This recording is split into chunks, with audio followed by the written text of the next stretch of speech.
Varicose veins కి సరైన చికిత్స కోసం సంప్రదించండి ఎవిస్ హాస్పిటల్.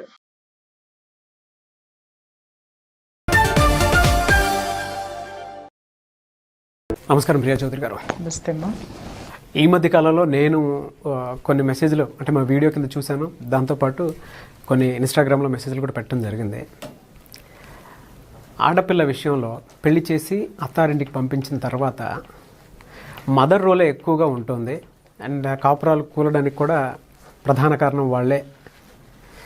ఇటువంటి సందర్భాలను ఏం చేయాలని కొంతమంది కింద వీడియో కింద కూడా కామెంట్లో పెట్టడం జరిగింది. పురుషులు అంటే ప్రియా చౌదరి గారిని ఎలా అడగమన్నారు అని అంటే ఎంతసేపు మహిళలు అర్థమైంది. ఎంతసేపు మహిళల్ని నెత్తనేసుకుంటుంది, భుజాన్ని వేసుకుంటుంది, మమ్మల్ని వేలెత్తి చూపిస్తూ ఉంటుంది. లేకపోతే ఆమెకేం పని పాట లేదా? ఆవిడేమో పాపం ఇంట్లో బాగా చూసుకుంటున్నట్టున్నారు, అందుకే వాల్యూ తెలియట్లేదు లాంటివన్నీ మిమ్మల్ని పాపం అడిగి పారేసి ఉంటారు. I can understand your pain. S Nagaraju garu, ఈ అత్తలతోటే ప్రాబ్లం వస్తుందంటే అటత్త ఇటత్త ఎటు చూసిన కాపురంలో 90% కల్లోలం ఎక్కడొస్తుంది అని అంటే అమ్మాయి అత్త నుంచో అబ్బాయి అత్త నుంచో. వీళ్ళు విపరీతంగా పిల్లల కాపురాల్లో జోక్యం చేసుకోవడం. లాస్ట్ టైం మీరు అన్నట్టు ఇంతకుముందు చాలాసార్లు మనం ఏం మాట్లాడుకున్నాం, మెయిల్ డామినేషన్ గురించి మాట్లాడుకున్నాం. అటు అత్తగారులు, ఆడపిల్ల అత్తగారింట్లో ఎన్ని వేధింపులకు గురవుతుందో మనం మాట్లాడుకున్నాం. Other side of the coin కూడా మాట్లాడుకోవాలి కదా మనం. ఇప్పుడు వచ్చి చూస్తే అవి అక్కడ ఎంత మానసికమైనటువంటి వేధింపులు ఉంటాయో ఇక్కడ ఈ వేధింపులు, ఈ పిల్ల తరపున అమ్మ తల్లి యొక్క వేధింపులు ఇంకా భయంకరంగా ఉంటాయి. పాపం అక్కడ ఏంటంటే కొండొక ఏమవుతుందంటేనండి, ఎక్కడో ఒక చోట ఆడపిల్ల ఇది నా ఇల్లే అనుకొని ఒక భావంతో స్థిరంగా అక్కడ ఉండి ఎదుర్కొనేటటువంటి పరిస్థితులు, ఆత్మధైర్యం చాలా ఉంటుంది. ఇది అటు భర్త తరపు నుంచి అమ్మగారు జోక్యం చేసుకుంటే ఇది నా ఇల్లు, ఏనాటికైనా ఇది నాదే అనేటటువంటి ఒక ఆత్మవిశ్వాసంతో కానివ్వండి, ఒక నమ్మకంతో కానివ్వండి ఆవిడ ఎదుర్కొంటుంది, భరిస్తుంది. తర్వాత చాలామంది సాధించుకుంటారు జీవితాలు. బట్ ఇక్కడికి వచ్చేసరికి ఇది ఎంత భయంకరమైన ప్లేస్ అంటేనండి, ఇది ఎలాంటి భయంకరమైనటువంటి రోల్ అంటే, ఈ పిల్లకి పెళ్లి చేసి పంపించి దగ్గర నుంచి మొదలు పెడితే ఎందుకు పెళ్లి చేసి పంపిస్తారు నాగరాజు గారు చెప్పండి? ఆడపిల్లకి పెళ్లి చేసి, కూతురికి ఎందుకు పెళ్లి చేసి పంపిస్తారు తల్లి? చక్కగా అమ్మ ఏగో నాలాగా నువ్వు కూడా హాయిగా వెళ్ళి కాపురం చేసుకో, అది నీ ఇల్లు, ఆ నీ ఇంట్లో ఏదైనా సమస్యలు వచ్చినాయి అంటే చెప్పు, అప్పుడు నేను హెల్ప్ ఉంటాను అని చెప్పి పంపించాల్సినటువంటి తల్లి ఈవిడ సమస్య కూర్చుంటుంది వాళ్ళ రేపట్లో. అది నిజంగా మరి అది వాళ్ళు కావాలని చేస్తున్నారా, లేకపోతే కూతురు కాపురాలను బలి చేస్తున్నారా అని అంటే 100% నేను చెప్తాను వీళ్ళ స్వార్థం కోసం పిల్లల కాపురాలు బలి చేస్తున్నారని అనుకుంటాను. ఈ మధ్య చాలా కేసులు నాకు ఇట్లాంటివి తగిలినాయండి. అవి నాకు అటు అత్తగారుల కేసులు ఎన్ని వస్తున్నాయో దానికంటే ఒక 20-30% తక్కువైనా ఈ కేసులు కూడా ముప్పుడుగానే వస్తున్నాయి. సో ఇక్కడ ఏంటంటే భార్యా బాధితులు అంటే భార్య అమ్మ బాధితులు ఇక్కడే ఉన్నారు ఎక్కువ. కోడలి అమ్మ బాధితులు అని చెప్పాలన్నమాట ఇక్కడ. సో వీళ్ళు అది నీ కాపురము, నీ ఇల్లు, కూతురుకి ఒక జీవితాన్ని మనం ఏర్పాటు చేశాము. సో తనకేదన్నా సమస్యలు వచ్చినప్పుడు తను చాకచక్యంగా చక్కగా అక్కడ పరిష్కరించుకుంటుంది. అది ఏదన్నా చేత కానప్పుడు మనం ఇన్వాల్వ్ అవ్వాలి, కూతురికి సపోర్ట్ ఉండాలి అనడం పోయేసి వీళ్ళు ఇక్కడి నుంచే కూతుర్ని ఎలా పంపిస్తున్నారు అని అంటే, అక్కడికి వెళ్తున్నావా అంటే పనికి మాలినటువంటి అస్త్రశస్త్రాలన్నీ ఇచ్చి పంపిస్తున్నారు కూతురికి. ఏమని? ఆడపడుచుని గడప తొక్కనివ్వకు, వాళ్ళని దగ్గరికి రానివ్వకు, అత్తగారు ఆడ కూర్చోబెట్టు, ఇన్వాల్వ్ అవ్వనివ్వకు, పెత్తనం చలాయించనివ్వద్దు, అక్కడ నీదే సాగాలి, నువ్వే ఉండాలి, నీదే రాజ్యము, మొగుడిని గుప్పెట్లో పెట్టుకో అంటారు మరి, లేకపోతే కొంగును ముడేసుకో అంటే ఇది వేరే విషయాలండి. మొగుడిని గుప్పెట్లో పెట్టుకోవడం, కొంగును ముడేసుకోవడం అనేది నర్మగర్భంగా ఉండే వెనకటి రోజుల్లో. బట్ ఇవాళ ఏమైపోయినాయి అని అంటే విపరీతంగా ఈ సెల్ ఫోన్లు వచ్చిన తర్వాత, అంతకుముందు ఏమయ్యేది, ఏదో ఉత్తరాలో లేకపోతే పుట్టింటికి వెళ్ళినప్పుడు అమ్మగారు ఏదో ఒకటి చెప్పేది, ఆ పుట్టింటికి వెళ్ళి వచ్చిన తర్వాత ఒక 4 రోజులు ఈ అమ్మాయి ముఠముఠలాడుతా కూర్చునేది, మళ్ళీ కలిసిపోయేది అత్తగారితోటి. ఎందుకంటే తర్వాత కమ్యూనికేషన్ ఉండేది కాదు. ఇప్పుడు అసలు కమ్యూనికేషన్ గ్యాప్ ఉండట్లేదండి. ఏ విధంగా ఉండట్లేదు అని అంటే దిక్కుమాలిన సెల్ ఫోన్ ఒకటి వచ్చేసింది కదండి, మొబైల్స్. పొద్దున్నే మొగుడు బయటికి వెళ్ళిపోగానే మొదలవుతుందండి ఫోను అమ్మ దగ్గర నుంచి. అదే అన్ని ఫోన్లే ఉంటాయో, అన్ని గంటలు ఏం మాట్లాడతారు, అన్నీ ఏం చేస్తారు అని అంటే ఇక్కడి నుంచి మీటరు రిమోట్ అనమాట. అక్కడ ఆవిడ చేతిలో ఇక్కడ క్యారెక్టర్స్ రిమోట్ అక్కడ ఉంటుంది అనమాట. కూతురు యొక్క యాక్టివిటీ రిమోట్ ఆవిడ దగ్గర ఉంటుంది. ఆవిడ ఫార్వర్డు, బ్యాక్, తర్వాత పిక్చరు, పిఐపి, పిఓపి అన్ని దాంట్లో నొక్కేస్తూ ఉంటుంది అనమాట. ఈవిడ ఇక్కడ దాన్ని బట్టి ఈ స్క్రీన్ ఆడుతూ ఉంటుంది. అది నిజంగా చెప్తున్నాను, ఆడపిల్లల కాపురాల్లో, సొంత కూతుళ్ళ కాపురాల్లో నిప్పులు పోసేటటువంటి తల్లులు భయంకరంగా ఉన్నారు ఇవాళ రేపట్లో. దయచేసి అది మానుకోండి. ఇవాళ పిల్లలు కూడా ఏంటంటే వాళ్ళకి సమాజంతో అటాచ్మెంట్ లేదండి. ఎందుకంటే వాళ్ళకి పుట్టినప్పటి నుంచి కూడా చెప్తున్నాం కదా, ఈ మధ్య కాలంలో వచ్చినటువంటి కుటుంబాలు కాపురాలన్నీ ఎట్టా ఉన్నాయంటే ఇండివిజువల్ ఉండేసరికి నేను నువ్వు ఇంకెవడో వద్దు అనేటటువంటి దాంతో సమాజము, ఆ సమాజంతో అనుసంధానము, బంధుత్వాలు, తర్వాత అత్తగారు, దానికి సంబంధించినటువంటి జీవితము, వైవాహిక జీవితంలో ఉండేటటువంటి మాధుర్యము, అక్కడ ఉండేటటువంటి అనుబంధాల గురించి ఏ తల్లి ఈరోజు చెప్పట్లా. ఆడికి వెళ్ళంగానే నీకేమొచ్చినా నాకు ఫోన్ చేయి, ఈవిడ ఇక్కడ కూర్చొని చెప్తుంది అనమాట. అసలు అక్కడ అత్తగారింటి దగ్గర నుంచి నీ కూతురికి ఎంత తెలుసో నీకు అంతే తెలుసు. నువ్వు నీ జీవితాన్ని అనుభవించి వచ్చావు కానీ అటు అత్తగారి జీవితాల గురించి నీకు తెలియదు. నువ్వెందుకు ఇక్కడి నుంచి నువ్వు నీ కూతుర్ని ఆపరేట్ చేస్తున్నావు, లైఫ్ని ఆపరేట్ చేస్తున్నావు? అది ఎలాంటి చిక్కులు తెచ్చిపెడుతుందంటే ఇవాళ నాగరాజు గారి తల్లులు ఏమనుకుంటారు అని అంటే, అక్కడ నా పెత్తనమే సాగుతుంది. వీళ్ళల్లో ఒక విధమైనటువంటి డిక్టేటర్స్ ఉంటారనమాట. దిక్కుమాలిన పనికి మాలినటువంటి కూతురు కాపురాలు కూల్చుకునేటటువంటి డిక్టేటర్లు వీళ్ళు. లోపల ఉండిపోయి దాన్ని పాపం మనశ్శాంతిగా తిండి తిననివ్వరు, మొగుడితో కాపురం చేసుకోనివ్వరు, అత్తగారితో మాట్లాడనివ్వరు, ఆడపడుచుని చూడనివ్వరు. అసలు దాని జీవితం ఏంటో దానికి తెలియదు. ఇక్కడి నుంచి భర్త బయటికి కాఫీ తాగాడనంటే కప్పులో ఇచ్చావా, గ్లాసులో ఇచ్చావా దగ్గర నుంచి మొదలైతే, మీ అత్తగారికి కాఫీ నువ్వే ఎందుకు ఇచ్చావు, ఆవిడ తాగలేదు, ఆ దగ్గర నుంచి రాత్రిపూట బెడ్ మీద పడుకునేంత వరకు కూడా ఏ విధమైనటువంటి యాటిట్యూడ్ వీళ్ళకి ఉండాలి అనేది వీళ్ళు ఇక్కడి నుంచి వాళ్ళకి చెప్పేస్తా కూర్చున్నారు. కాపురాలు ఏమవుతున్నాయంటే నాగరాజు గారు, ఒక్కళ్ళు కూడా ఆ కుటుంబంలో సంతోషంగా ఉండేది లేదు. ఇన్క్లూడింగ్ నేను చెప్తున్నాను, ఇలాంటి తల్లులందరికీ నేను చెప్తున్నా, చాలామంది పిల్లలు నా దగ్గర ఏడ్చినారు కూడా. ఆ తల్లులు ఏం చేస్తున్నారంటేనండి, వాళ్ళ యొక్క నియంతృత్వాన్ని, వాళ్ళల్లో ఉన్నటువంటి మొండితనాన్ని, వాళ్ళల్లో ఉన్నటువంటి జలస్ని, వాళ్ళల్లో ఉన్నటువంటి ఈర్షని, వాళ్ళల్లో ఉన్నటువంటి అవగాహన రాహిత్యాన్ని మొత్తాన్ని కూతురు మీద రుద్దేస్తున్నారు. కూతురు కాపురం మీద ఇంపాక్ట్ పడిపోతుంది.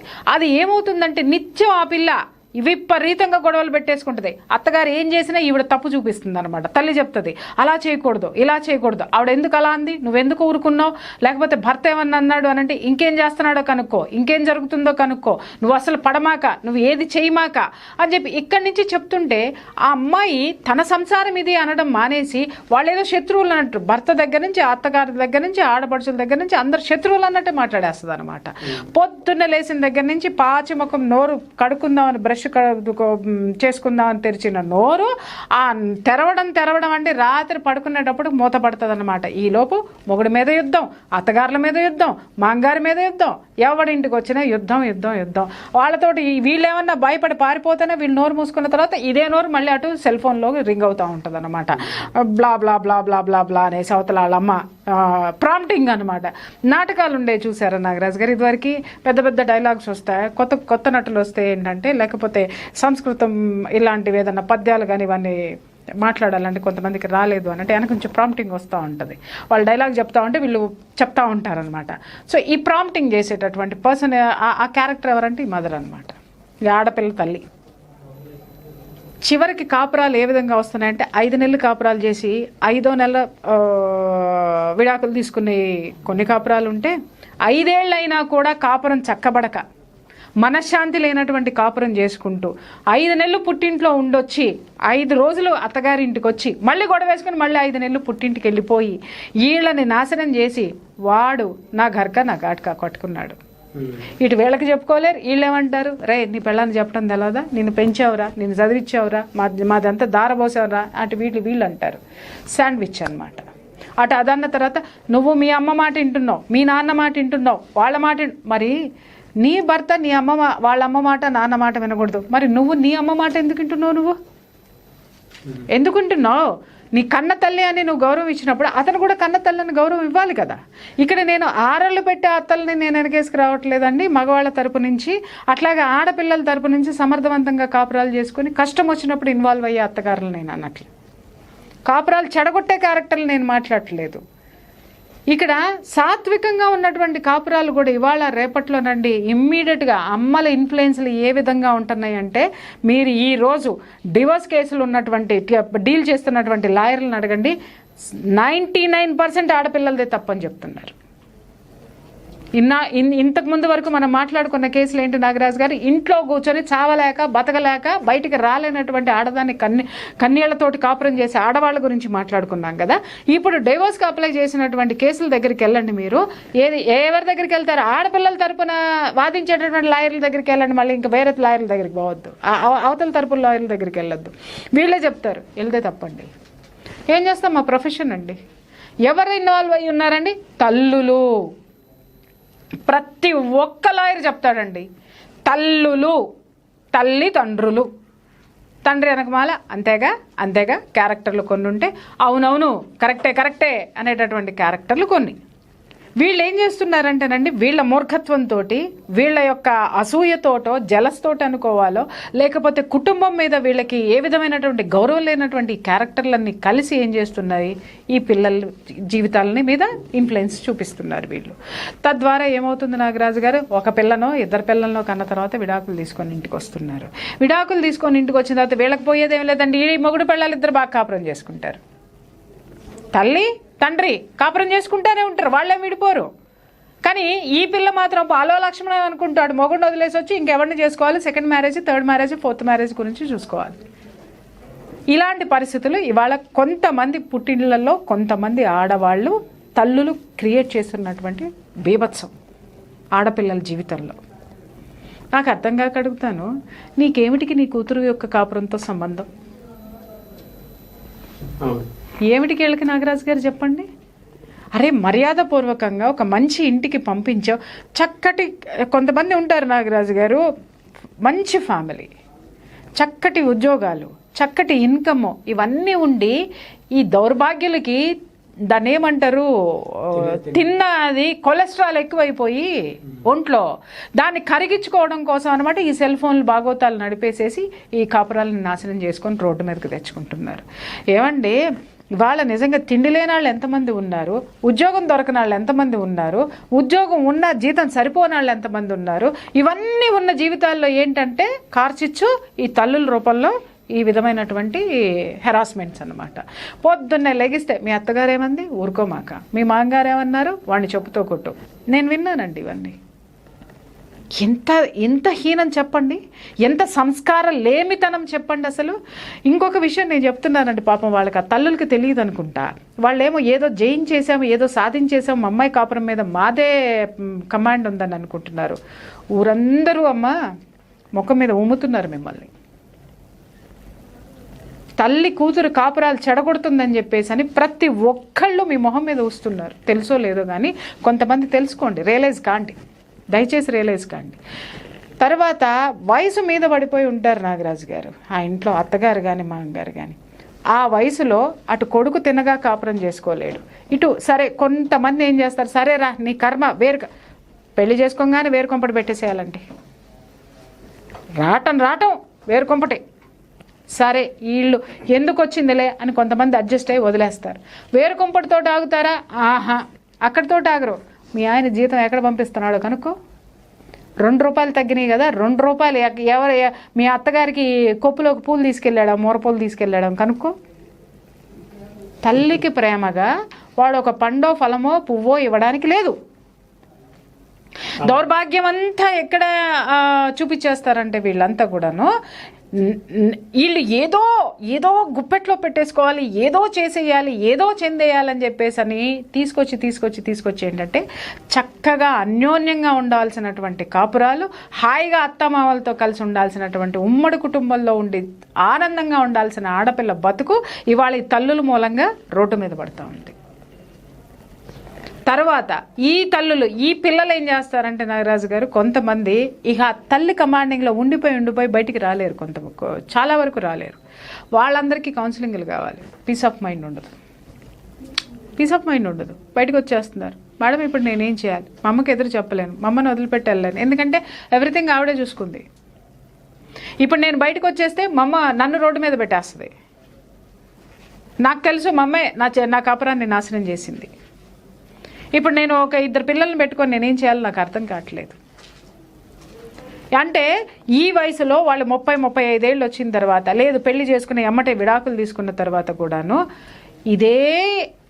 ఇది మళ్ళీ ఇంకొక ఫ్యామిలీలోకి రెడీ అయిపోతారు, ఇంకొక పెళ్లి చేస్తారు, మళ్ళీ దాంట్లో కూడా మళ్ళీ ఇలా పెత్తనం మొదలైపోతుంది. ఆడపిల్లలు తెలుసుకోవాల్సింది ఏంటంటేనమ్మా, తల్లిదండ్రుల సపోర్ట్ తీసుకోవాలి తప్ప తల్లిదండ్రుల ఇన్వాల్వ్మెంట్ తీసుకోకూడదు. ఇక్కడ ఓకే, కష్టంలో మాత్రమే ఇన్వాల్వ్మెంట్ ఉండాలి తప్ప, పేరెంట్స్కి కూడా నేను చెప్తున్నానమ్మా, మీ ఆడపిల్ల రోడ్డు మీద పడిన రోజునో, రోడ్డు మీద పడుతుందనుకున్న రోజునో, ప్రమాదం ముంచుకొస్తుంది అనుకున్నప్పుడు మాత్రమే మన ఇన్వాల్వ్మెంట్ ఆడపిల్ల కాపురంలో ఉండాలి తప్ప, ఊరికే పోయే ఉబుసుపోక పొద్దస్తమాను దిక్కుమాలని సీరియళ్ళు చూసుకుంటూ సెల్ ఫోన్లు దొరికినాయి కదా, ఈజీ జియో దొరుకుతుంది కదా అని చెప్పేసి వీడియో కాల్ పెట్టేసుకొని, ఈ మధ్య కొంత భయంకరమైన ప్రమాదం వీడియో కాల్స్. నాగరాజు గారు అత్తగారు ఏం చీర కట్టుకుందో కూడా ఇక్కడ నుంచి చూపించాలి. ఫంక్షన్కి వెళ్తుంటే అన్ని ₹1000 చీర కట్టుకుందా, అక్కడ యుద్ధం. పాపం ఇదేదో అత్తగారితో కలిసి మొగుడితో కలిసి ఇది కాపురం వీళ్ళతో కలిసి మంచిగా పెళ్లికి వెళ్దామని రెడీ అయి ఉంటుంది. వాళ్ళ అత్తగారు ఆ చీర కట్టుకుంది అనగానే ఇక్కడ ఈవిడికి కడుపులో గుప్ప భగేలమంటది అన్నమాట, మంట ఎమ్మటే కూతురికి ఊదేస్తుంది. అక్కడ ఈ సెగ కూతురికి తగులుతుంది. ఆ వెళ్ళే ఫంక్షన్ పెంట. వాళ్ళు కూర్చోడు, సరిగ్గా తినే కూరల దగ్గర నుంచి వీళ్ళ పెత్తనము, వెళ్ళే దగ్గర నుంచి పెత్తనము, పెట్టే దగ్గర పెత్తనము. కూతురు కాపురంలో నిప్పులు పోసే తల్లులు ఇవాళ 160 మంది తయారవుతున్నారమ్మా. దయచేసి మీ యాటిట్యూడ్ మార్చుకోకపోతే ఈరోజు మగ వాళ్ళ తరపున ఉన్నటువంటి కుటుంబాలన్నీ కూడా తిరిగి మీ మీద కేసులు ఎట్టాబెట్టి వాళ్ళని వాళ్ళు సంస్కరించుకోవాలి, వాళ్ళని వాళ్ళు కాపాడుకోవాలని రెడీగా ఉన్నారు. రోడ్డు మీద పడి కన్న బిడ్డ జీవితాన్ని ఎందుకు నాశనం చేస్తారు? దయచేసి మన పిల్లలకి మంచి తెలివితేటలు ఉన్నాయి, మంచి సమయస్ఫూర్తి ఉంది, వాళ్ళ కాపురాలు వాళ్ళు చక్కదిద్దుకోగలరు. మీరు పంపించేటప్పుడు ఒక్కటే చెప్పండి, అది నీ కుటుంబము, నీ ఆస్తి, నీ విలువ, నీ సంస్కారం పెరగాలి తప్ప రోడ్డు మీద పడేసుకోమాక అని చెప్పి పంపండి. అక్కడ దుర్మార్గులు దుష్టులు ఉన్నారు అనంటే రెడీ అవ్వండి. కత్తులే తీసుకుంటారో కటార్లే తీసుకుంటారు, లేకపోతే ఇవన్నీ ఏమీ తీసుకోవాల్సిన అవసరం లేదు. ఒక్క కేసు పడేస్తే వాళ్ళ మీద మీ పిల్లని మీరు హ్యాపీగా వెనక్కి తెచ్చుకోవచ్చు, లేదా ఏమీ పడేయకుండానే మీ పిల్లని మర్యాదగా ఇంటికి తెచ్చుకొని కాపాడుకోండి తప్ప చక్కగా సంసారాలు చేసుకుంటున్నటువంటి కుటుంబాల్లో దయచేసి మీ అనవసరమైనటువంటి ఇన్వాల్వ్మెంట్లు పెట్టి మీ బిడ్డ ఉసురులు మాత్రం మీరు పోసుకోకండి దయచేసి. తప్పకుండా అండి, చాలా బాగా చెప్పారు. నిజంగా ఇండిపెండెంట్ లైఫ్ అనేది ఇచ్చేయాలి. పెళ్ళైన తర్వాత అదే ఆస్తి, అదే జీవితం, అదే కుటుంబం అనే విషయాన్ని ప్రతి తల్లి కూతురికి చెప్పాల్సినటువంటి అవసరం చాలా ఉంది. Thank you so much Priya Chowdary garu. అయితే ఒక్క నిమిషం అండి, క్లాసెస్ చాలామంది అడుగుతున్నారు కదా నాగరాజు గారు. క్లాసెస్ చాలామంది ఒక విషయం నేను ఇక్కడ మన వ్యూవర్స్కి చెప్పాలి. 2 hours క్లాస్. అసలు మనమేంటి, మనం ఈ జన్మ ఎందుకు తీసుకున్న జన్మని ఇప్పుడు మనం ఎన్ని సమస్యలు అయితే మనం మాట్లాడుకున్నామో మిథునం క్యారెక్టర్ ప్రోగ్రామ్ స్టార్ట్ చేసిన దగ్గర నుంచి నాగరాజు గారు, అన్ని సమస్యలుని ఇది నాదే మేడం, ఇది నాదే మేడం, ఇది నాదే మేడం అని టిక్ పెట్టేటటువంటి ప్రతి మహిళకి కూడా ఈ క్లాస్ ఉపయోగపడుతుంది. మేడం మా భార్య మాట వినట్లేదు, మా కుటుంబం ఇలా ఉంది, మేము ఇలా ఉన్నాం, లేదా నా ఆఫీస్లో ఇన్ని సమస్యలు ఉన్నాయి, లేదా నేను ఎక్కడ ఓడిపోయాను, లేకపోతే ప్రతిసారి ఓడిపోతున్నాను అని మనకి కింద పెడుతున్నారు చూసారా. ప్రతి మేల్కి ఈ క్లాస్ ఉపయోగపడుతుంది. అది ఒక్కటి మాత్రం నేను కాన్ఫిడెంట్గా నేను చెప్పగలుగుతాను నాగరాజు గారు. So what is content, what ever you have the problem, అసలు ఈ సమస్య నాకు ఎందుకు వచ్చింది అనేది మీరు ఒక్కసారి ఆలోచిస్తే దాని సొల్యూషన్ ఆ సమస్య పక్కనే ఉంటుంది. ఆ సమస్య పక్కనే సొల్యూషన్ని ఎత్తుక్కోవడం ఎలా, అది ఎంత చిన్న సమస్య తీసుకోండి, ఎంత పెద్ద సమస్య తీసుకోండి, మీలో మీకే ఒక మంచి గురువు ఉన్నాడు, ఆ గురువుని వెతికి పట్టుకోవడమే ఈ క్లాస్ లక్ష్యం. Sure. Thank you so much Priya Chowdary గారు, and I wish you all the best. చూశారు కదండి వీడియో. మీరు కనుక ఆన్లైన్ క్లాస్ కానీ ఆఫ్లైన్ క్లాస్ కానీ అటెండ్ అవ్వాలి అనుకుంటే, అండ్ ప్రియా చౌదరి గారికి మీకు సంబంధించినటువంటి విషయాలు ఏవైతే ఉంటాయో, పర్సనల్స్ సో మీరు కనుక షేర్ చేసుకోవడానికి లేదంటే వాటి నుంచి బయటపడడానికి సొల్యూషన్ కావాలి అనుకుంటే స్క్రీన్ మీద కనిపిస్తున్న నెంబర్కి వెంటనే సంప్రదించండి.